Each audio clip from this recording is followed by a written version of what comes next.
A very good morning to everyone. Today's topic for discussion is lung volume and capacities. So, why do we need to do lung volume and capacities? To diagnose the lung diseases, that whether it is a lung disease obstructive type or restrictive type. Sometimes you want to know the severity of the disease. Sometimes it is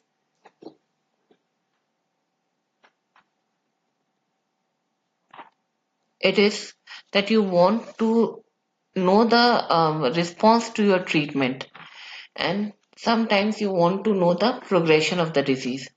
So for all these objectives, you want to measure the lung volume and capacities.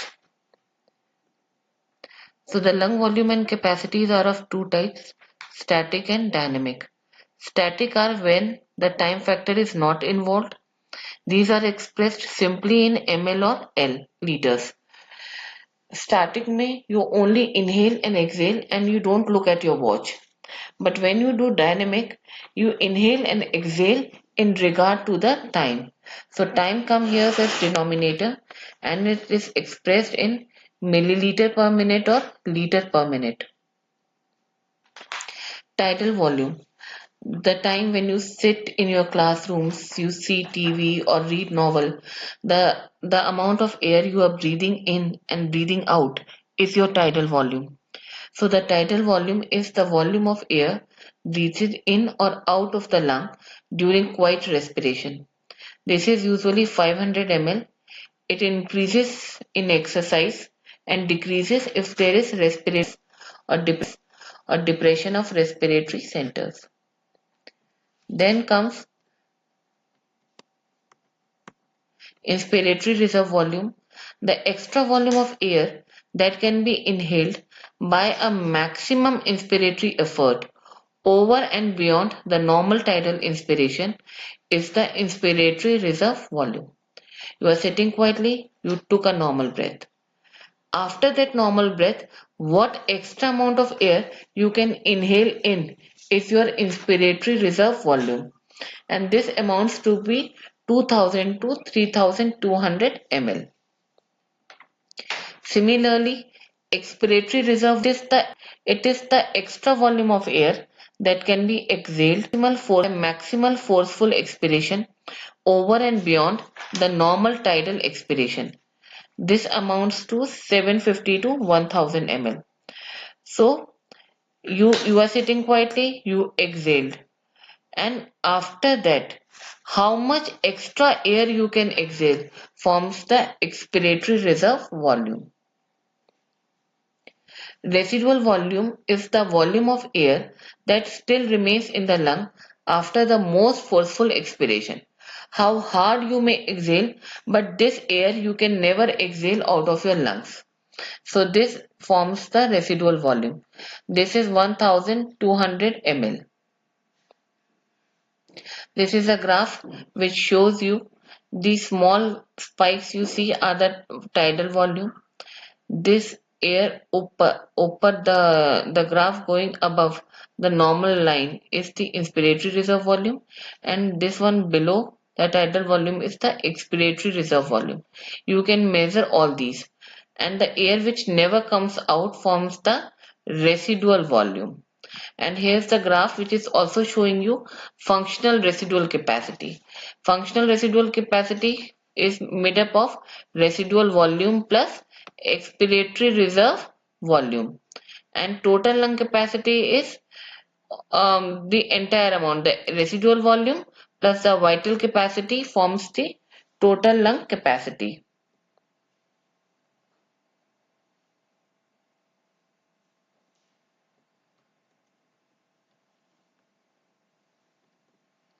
Now lung capacities are a combination of two or more volumes. Whenever you combine tidal volume or inspiratory reserve volume or tidal volume or expiratory reserve volume, they form capacities. So first capacity to be studied is the inspiratory capacity. It is the maximum volume of air that can be inspired after a normal tidal expiration. So tidal volume plus inspiratory reserve volume forms the inspiratory capacity. That means you exhale normally, you are sitting quietly, you exhale normally. How much you exhale? 500 ml. Now, after exhaling a normal expiration, whatever maximum amount of air you can inhale in is the inspiratory capacity. Similarly, expiratory capacity, you are sitting normally, you took a normal tidal inspiration. Now, after a normal inspiration, you are exhaling the maximum amount of air you can exhale. This forms the expiratory capacity.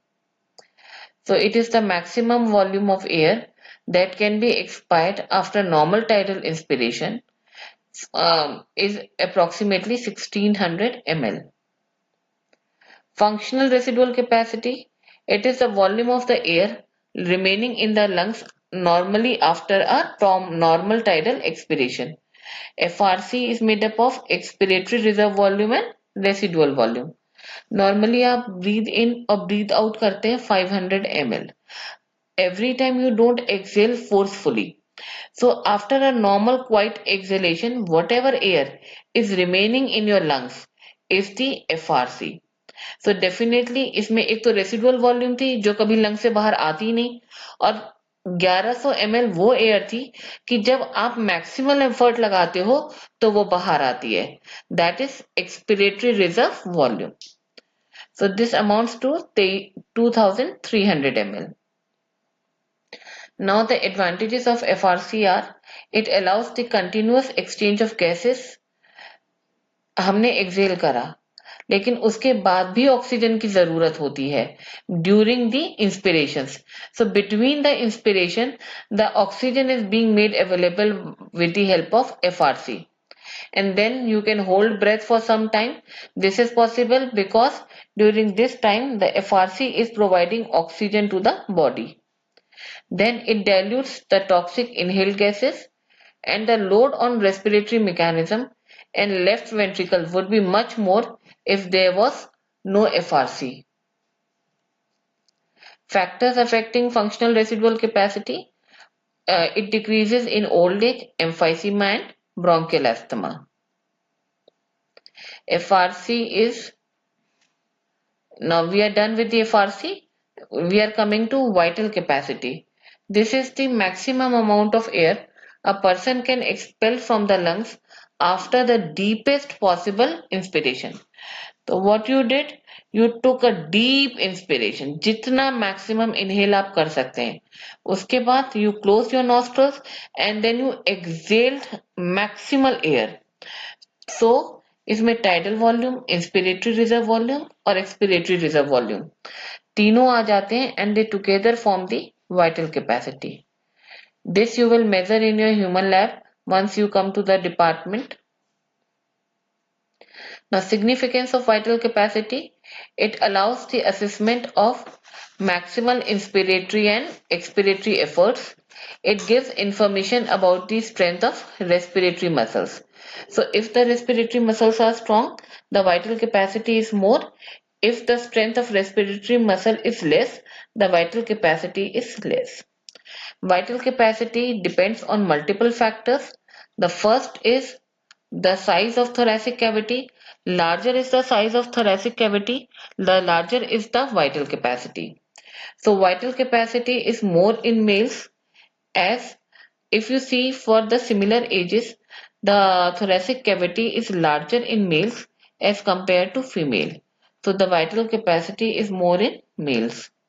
Then the vital capacity decreases with the age due to the loss of elasticity of the lungs.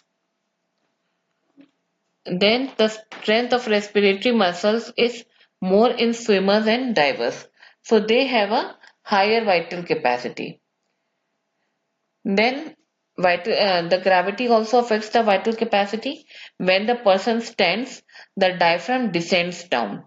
So the area left for the lung is now more. It can expand more, thus inhaling a larger amount of air. So the vital capacity increases in standing position and decreases in the lying down position. In pregnancy, ascites, the vital capacity decreases because the size of the abdomen increases and the size of the thoracic cavity decreases. So, once the size of the thoracic cavity decreases, the vital capacity also decreases. And you all know that any disease which will affect the lung will definitely decrease the vital capacity. Total lung capacity, the volume of air present in the lungs after maximal inspiration, is the total lung capacity. So uh, the TLC is equal to vital capacity plus residual volume. It is approximately 5.8 liters in adult male. So all volumes and capacities can, except for the residual volume, functional residual capacity and total lung capacity, can be measured by spirometer. FRC is measured by nitrogen washout method or helium dilution method. And once you know the functional residual capacity, then you can calculate the residual volume and total lung capacity. You only need to know the name that functional residual capacity is measured by nitrogen washout method. This is a machine which you can see in TB and chest OPDs, with the help of which the PFTs are done. The pulmonary function tests are done. Now coming to the dynamic lung volume and capacities. Till now you were just seeing how much air you are inhaling, but you were not looking at your watches that in 1 second how much amount of air you are inhaling or exhaling. But now when we measure the dynamic lung volume and capacities, we always measure in reference to the time.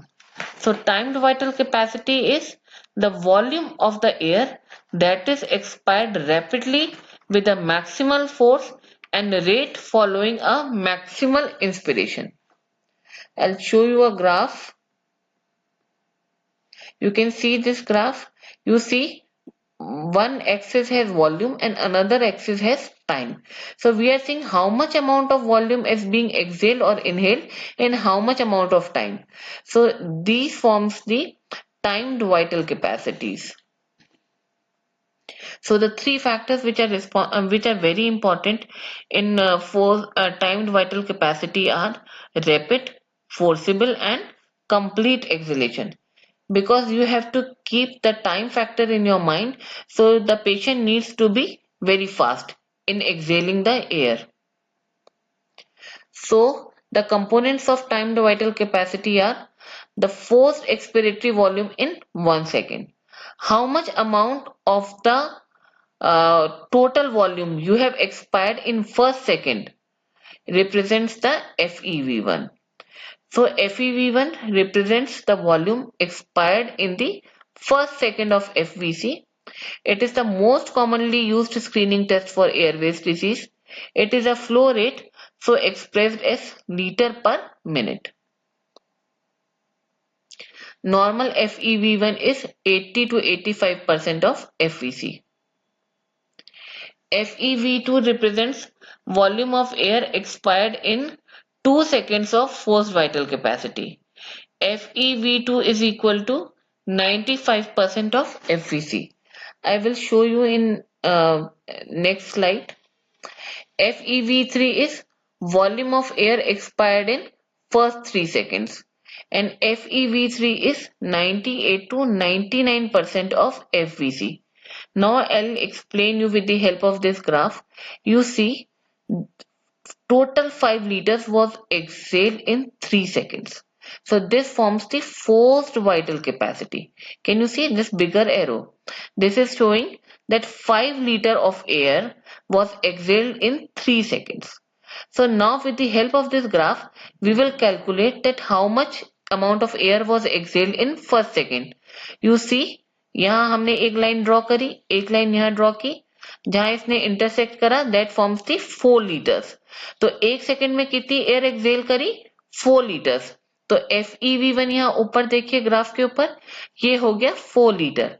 तो अगर हम देखें कि FeV1 FVC का कितना है, तो 4 litre upon 5 litre forms थी 80% ऑफ FVC. सो जिस भी बंदे का ये ग्राफ है ये नॉर्मल है क्योंकि FeV1 80% है FVC की। अब अगर हमें 2 सेकंड में देखना है, FeV2 कैलकुलेट करना है, तो यहाँ से एक लाइन ड्रॉ कीजिए और आप देखेंगे कि अप्रोक्सीमेटली 4.8 लीटर्स 2 सेकंड में हुआ है और FeV3 ऑलमोस्ट है 5 लीटर्स। तो this is how you calculate the FeV1, FeV2, FeV3 and FVC.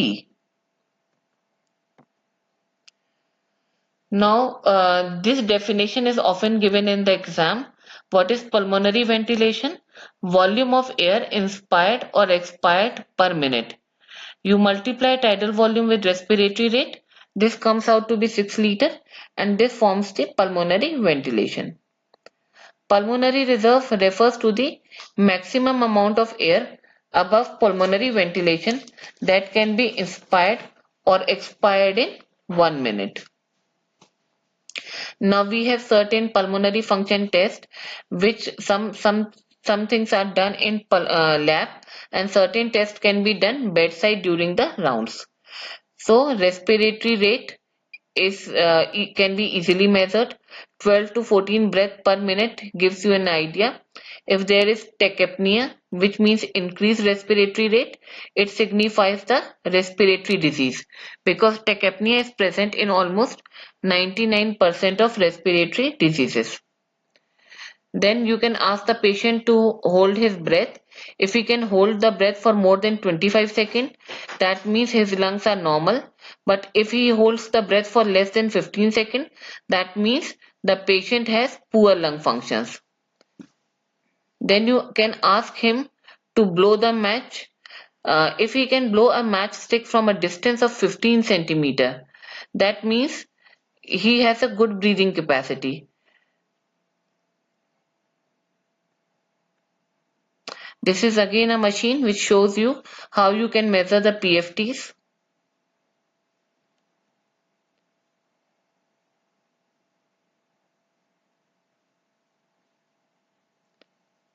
Now, this is a very important short note you get in your exams. How do you differentiate between an obstructive and restrictive lung disease? So in obstructive lung disease, the FEV1 is always decreased, and in restrictive, the FEV1 is always preserved. And when we talk about the ratio of FEV1 to FVC, it is decreased in obstructive, whereas it is normal or raised in restrictive lung disease. Forced vital capacity is usually normal in obstructive lung disease and it is decreased in restrictive lung disease. So this is a very important short note and you often get in your exams. And with this, we end with pulmonary function test or lung volume and capacities. Thank you.